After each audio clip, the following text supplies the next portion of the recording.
Oh boy, get ready for a long one. So in our search for wisdom in the past videos, we determined that in order to properly apply our knowledge in order to achieve wise acts, these must be weighed off of a moral code. We discussed the aspects of morality, including its universal nature, but are there still instances where wise actions could be different from one person to another? This is where I'd like to begin a discussion on objective and subjective truth. These are not always easy to distinguish between one another. Here are some easy examples, though, of both. A subjective truth: I think pizza is better than calzones. This is a true statement. I do think that pizza is better than calzones, but it is also an opinion that isn't binding on anyone else. For example, the statement, I think pizza is better than calzones, doesn't contradict the statement, my sister thinks calzones are better than pizza. It doesn't force her to make her think that pizza is better than calzones. And why do they not contradict? Because both statements can coexist while both maintaining the truth of what they claim. And that's the important part. So what makes these truths subjective? Well, like the vast majority of subjective truths, they are truths that can be seemingly contradictory, but can both be true. And that's usually because it's based upon a foundation of personal preference of that human. These truths also seem to be not absolute or concrete. It's very possible that I can say next year, I think calzones are better than pizza. And now that statement is true, but is dependent on time now. The year 2024, I think pizza is better than calzones, but in the year 2025, I think calzones are better than pizza. The phrase, I think calzones are better than pizza, is false. It's a subjective falsehood in the year 2024.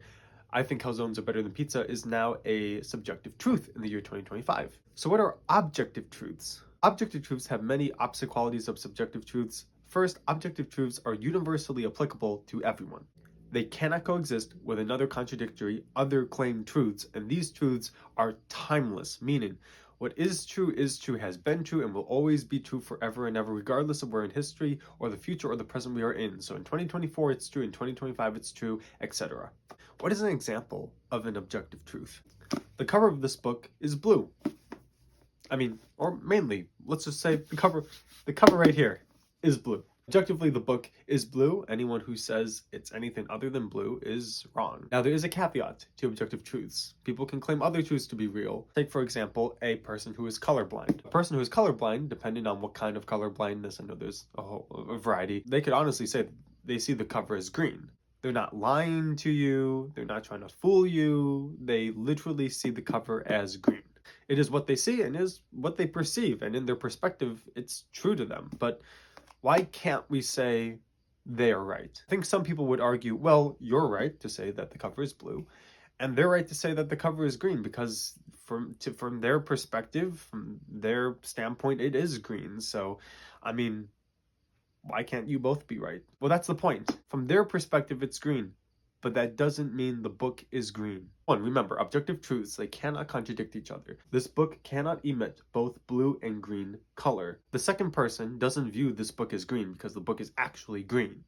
The book doesn't change color based on the person. It's always blue. But because of a deficiency between the signals from that person's eyes to their brain, there is now something independent of the subject of the claim in question, the book being the subject, and the independent factor being color blindness. Notice how this independent factor causes a mistranslation of data, which, as we talked about in a previous video, data is experience, and we use that experience to form knowledge, and then we use that to apply that knowledge into wisdom. But now it misinforms the knowledge. So now we have misinformed knowledge, we have false knowledge. And it's not false because of that person who is doing anything wrong necessarily. They have a flawed data transfer to knowledge system when it comes to seeing color. The person who claimed the cover of the book is green is objectively wrong. It's not their fault. Their data and experience, which fuels their knowledge, is flawed and causes inaccurate results, where they need an outside and reliable source to tell them such and also to correct them. This is where we find not the suggestive manner, but an extremely necessary and essential need for an outside source to inform our faulty data intake and to translate for us proper experiences. Yes, not everything you experience and gather from those experiences with data, that's not always accurate. And you don't have to be colorblind for that to apply to you. But this isn't actually that uncommon. Here's a more common example. How many times does someone experience fear? For example, when a dog runs up to them in a fast manner. In reality, it's just a puppy who wants to lick them, but the person is just, shocked and surprised when the puppy just wants to show them love. So objectively speaking, there is no reason for that person to be afraid in this scenario. Now, perhaps the person has had traumatic experiences with a dog in the past. I would say this. I would say that that is not given them a justification to be scared of the dog. I think it's hindering them to be able to properly process the current situation of what's actually happening. And I think it's okay to label it as such, because I think it's very safe to say that the situation yields no violence or threat.